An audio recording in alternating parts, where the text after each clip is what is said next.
भाई शांत देना, लाइव हूँ थोड़ा ना भाई, थोड़ा शांत देना।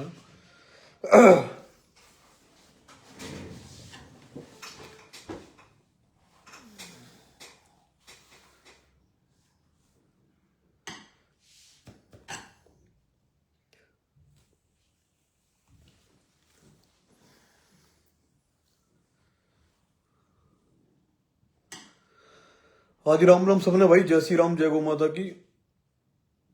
एक बार जुड़ो सारे भाई।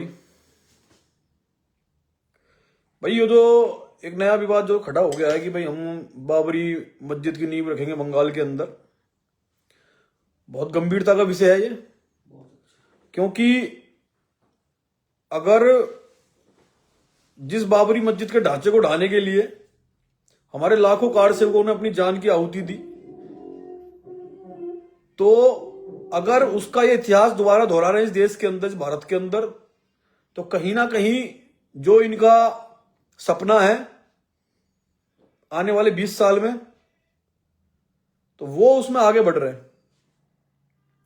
लेकिन हिंदू को यह बात सोचनी चाहिए कि जो इस देश के आक्रांता थे, बाबर, अकबर, हुमायूं, औरंगजेब, जिन्होंने यहां पे धर्म कन्वर्ट कराया, जिन्होंने यहां पे हमारे जो योद्धा हुए, जो हमारे क्रांतिकारी हुए, उन पर जो अत्याचार करे, कितनी हमारी जो यहां पे बहन बेटियों की इज्जत लूटी गई, उस बलिदान को भूलना नहीं चाहिए। इस देश के अंदर अगर इनकी हिम्मत इतनी हो रही है कि ये बाबरी नींव की दोबारा रखने की बात कर रहे हैं, तो इन्हें बिल्कुल इनके दिमाग से एक बात क्लियर कर देता हूं कि इस देश के अंदर अब हमारे जैसे कट्टर हिंदू सनातनी है। एक ईंट भी रखी गई ना नींव, तो उस ईंट से ऐसा डंकी की चोट मारेंगे ना कि तुम्हारी आने वाली 7 पीढ़ी भी इस ये सपना देखना बंद कर देंगे कि बाबर के नाम बाबरी मस्जिद दोबारा से इस देश के अंदर ओपन करने देंगे या खोलने देंगे।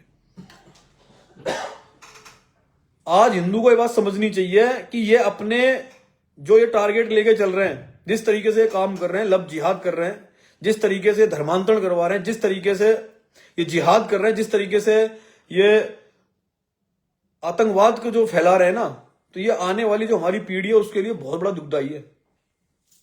जितने और इसमें कहीं ना कहीं दोष हमारे हिंदुओं का है, क्योंकि आज हिंदू जागने के लिए तैयार नहीं है, हिंदू इकट्ठा होने के लिए तैयार नहीं है, हिंदू साथ चलने के लिए तैयार नहीं है, एक दूसरे का साथ खड़े होने के लिए तैयार नहीं है। तो कहां से तुम हिंदू राष्ट्र की कल्पना कर रहे हो? कहां से तुम सपने देख रहे हो कि हिंदू राष्ट्र बनेगा? हिंदू राष्ट्र बनाने के लिए बलिदान देना पड़ेगा, त्याग देना पड़ेगा हिंदू राष्ट्र बनाने के लिए। ऐसे हिंदू राष्ट्र नहीं बनेगा। समर्पण मांगता हिंदू राष्ट्र। और कोई हमारे जैसे 5-6 भाई जो धरातल पे और बहुत सारे भाई हैं, मैं कह रहा हूं 100 में से 90% ऐसे भाई हैं जो कि धरातल पर अपनी गौ माता के लिए, अपने धर्म के लिए, अपनी बहन बेटियों को लफ्जा से बचाने के लिए अपने जान की प्राण की आहुति दे रहे हैं, जेल जा रहे हैं, मुकदमे खा रहे हैं। क्या उन्हीं की सब वही हिंदू को सुरक्षा कर रहे हैं? बस तुम्हारी कोई जिम्मेदारी नहीं है। और मैं तो इनसे ये कहना चाहता हूं जिहादियों से, अरे जहां का वो साला बाबर था वहां जाके बेंचो मस्जिद बनाओ उसके नाम की।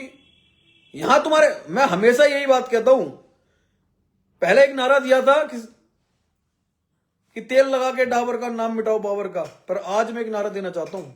जब से बाबरी मस्जिद की निर्माण की जो बात हुई है, जो इसकी नींव रखने की बात हुई है ना, कि तेल लगाओ डाबर का और वंश मिटाओ बाबर का, तेल लगाओ डाबर का और वंश मिटाओ बाबर का, वो आज जरूरत है। क्योंकि आज भी देश के अंदर अकबर, बाबर, औरंगजेब के जो बीज है वो आज भी पनप रहे हैं, जो इस धर्म को खोखला कर रहे हैं, इस देश को खोखला कर रहे हैं। पर यह समझने की बात हमें समझनी पड़ेगी। इस बात में हमें इस बात पर जोर देना पड़ेगा। जितने भी ये लाइव में भाई स्टार भेज रहे हैं, सभी का बहुत बहुत धन्यवाद भाई इन स्टार भेजने के लिए। और ये तुम्हारा स्टार जो ये कहीं ना कहीं हमारे सहायक की, हमारी मदद, इसमें कहीं ना कहीं हमने भी बहुत मदद मिलेगी भाई, जो हम धर्म के लिए कार्य कर रहे हैं। आर्थिक रूप से भी मजबूत होना बहुत जरूरी है। आपके जो भी ये स्टार से जो भी है वो अपना धर्म के कार्यों में जाएगा। तो उन सभी भाइयों का बहुत बहुत धन्यवाद जो ये स्टार भेज रहे हैं। लेकिन विषय ये है कि अगर आप किसी के साथ शरीर से खड़ा नहीं हो सकते, आपके पास समय नहीं है, आपके बिजनेस चल रहे हैं, आपके अपनी जीवन में आप इतना व्यस्त हो, लेकिन जो लोग धर्म के लिए कार्य कर रहे हैं ना, उनके साथ आपको खड़ा होना चाहिए, उनके साथ आपको लड़ना चाहिए, उनकी ताकत बननी चाहिए। और हम विश्वास दिला रहे हैं इस बात में कि उस समय जब बाबरी मस्जिद का ढांचा ढाया गया तो जितने लाख कारों की जो गोलियां चलाई गई, कितने मार मार के सरजू नदी में बहा दिए गए। अगर आज स्थिति में अगर ऐसी कोई भी जरूरत पड़ी इस धर्म के लिए, इस हिंदुत्व को बचाने के लिए, तो सबसे पहले खड़े मिलेंगे। आगे इस बात पे ध्यान रखना। हिंदू धर्म ने कमजोर होने नहीं देंगे, गौ तस्करी देश के अंदर होने नहीं देंगे, गौ काटने वालों को छोड़ेंगे नहीं। खुलेआम बिल्कुल चुनौती है। जो जिहादी पकड़ा गया उसका इलाज करेंगे, जो जिहाद करता पकड़ा गया उसका इलाज करेंगे। जीवन में इस बात में ध्यान रख लेना, अगर इस समय ये देश, जो ये पीढ़ी, ये जो आपकी पीढ़ी चल रही है, अगर आप नहीं लड़े तो आने वाले 20 साल जो आपकी पीढ़ी होगी इस बात को भुगतेगी। और हम तो सारा जीवन अपना समर्पण कर चुके हैं इस देश धर्म के लिए। 16-17 मुकदमे हैं मेरे पास, 17 मुकदमे।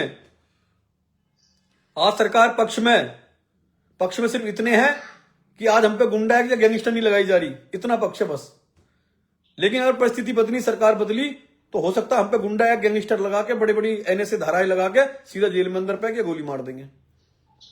लेकिन फिर भी मनोबल कम नहीं हो रहा। महीने में 3 या 4 मुकदमे मेरे नाम पे हो जाते हैं। सोशल मीडिया चिल्लाती है अपराधी है, आतन अपराधी है। अरे अपराध क्या कर दिया ऐसा भाई? हमने क्या अपराध कर दिया? अपने धर्म के लिए लड़ना या गौ माता के लिए बात करना, गौ माता के लिए आवाज उठाना अपराध है? लब जिहाद से बहन बेटियों को बचाना अपराध है? क्या अपराध कर दिया भाई ऐसा हमने? आज देखो हाल बंगाल का क्या हो रहा है, क्या स्थिति हो रही है बंगाल के अंदर। अगर आप ये सोच रहे हो कि हम एक ऐसे स्टेट में रह रहे हैं, हम उत्तर प्रदेश के अंदर, महाराज जी की सरकार है तो हम सेफ है। महाराज जी कब तक सेफ कर लेंगे आपने? महाराज जी तो आज आपने चिल्ला चिल्ला के बोल रहे हैं जाग जाओ हिंदू, एक हो जाओ, जातिवाद की करो विदाई, हिंदू हिंदू भाई भाई। आप कौन सा एक हो रहे हो? आप कौन सी यूनिटी दिखा रहे हो? आप कौन सा जागरूकता दिखा रहे हो अपने अंदर कि अभी हम जाग चुके हैं? दुर्भाग्य यह है कि हमारे जैसे भाइयों पे मुकदमे लगा दिए जा रहे हैं, हमारे जैसे भाई को जेल भेज दिया जाता है, क्योंकि अब सरकार भी कहीं ना कहीं एक पक्ष में नहीं है, एक तरफा पक्ष में नहीं है। सरकार के अंदर भी ध्रुवीकरण की राजनीति हो रही है। सरकार को भी वोट चाहिए, जबकि ये सरकार को 1% वोट नहीं देगा। उन्हें जिस सरकार से इस्लाम को खतरा है, जिस सरकार से मुसलमान को खतरा है, मुसलमान उसे कभी वोट नहीं देगा। क्यों? क्योंकि उन्हें अपना इस्लाम बचाना है, उन्हें अपना मजहब बचाना है। वो लोग अपनी जगह, मैं तो कहता हूं साढ़े, वो लोग अपनी जगह ठीक है, क्योंकि वो अपने मजहब को तो बचा रहे हैं कम से कम। हमारे तो वो भी नहीं कर पा रहे। हमारे धर्म से पहले तो हमारा जातिवाद है, हमारे लिए सरकार है। कौन खड़ा है? ये खड़ा है। किस पार्टी से? इस पार्टी से। कौन सी जाति का? ये। अच्छा, हमारी जाति का सपोर्ट करेंगे, हमारी जाति का नहीं है, नहीं करेंगे सपोर्ट। क्यों भाई? कब तक जातिवाद करोगे और कितने समय तक जातिवाद कर लोगे? ये बताओ, मथुरा की मस्जिद कब तोड़ने चलोगे? समय है चीजों में। अगर भगवान श्री कृष्ण ने अगर इतना बड़ा महाभारत करा दिया, तो बिल्कुल, अगर जिस दिन ऊपर से आदेश आ गए, जिस दिन इशारा मिल गया, उस दिन धर्म के लिए कुछ ना कुछ जरूर बड़ा बलिदान करेंगे। क्या बड़ा ही किया है, और जब करा है, बड़ा ही करा है। जो लोग स्टार भेज रहे हैं, बहुत बहुत धन्यवाद भाई उनका, मैं फिर से, और आगे भी करेंगे। ना झुके हैं ना झुकेंगे। ये कदम जैसे थे ऐसे ही लड़े रहेंगे, हमेशा लड़े रहेंगे। कभी मनोबल हमने तो नहीं पता है कि भाई अगर इतने क्रांतिकारी हुए, इतने लीजेंड हुए, अगर वो इस देश के लिए, इस धर्म के लिए समर्पित हो गए, तो भाई हम भी कहीं ना कहीं अपना योगदान देंगे। कोई याद रखे ना रखे, हमें उससे कोई दिक्कत नहीं है। लेकिन जिस दिन छाती पे कोई गोली मारेगा, जिस दिन कोई गला काटेगा, और जिस दिन उस अर्थी पे लेटेंगे, तो पता होनी चाहिए कि भाई कौन गया और किस लिए गए। आज समय है, एक हो जाओ। समय है, साथ मिलकर चलो। हिंदुत्व की बात करो, हिंदुत्व के लिए लड़ो, यूनिटी की बात करो, अपना हिंदू एकता दिखाओ। कोई हिंदू भाई परेशान है, उसका साथ दो। इसकी बहुत जरूरत है। ये पुलिस वाला सिक्योरिटी फाइल है क्या? मैं बस हम हमेशा यार हम यही चाहते हैं कि अपना हिंदू जागरूक हो, जागरूक बने और हमारे साथ इस लड़ाई में हमारे पूरी ताकत से साथ दे। सभी को जय श्री राम, जय गौ माता की। और जो बाबरी मस्जिद की जो नींव रखने के सपने देख रहे हैं, भूल जाना, कुछ ऐसा होने देंगे। जय श्री राम।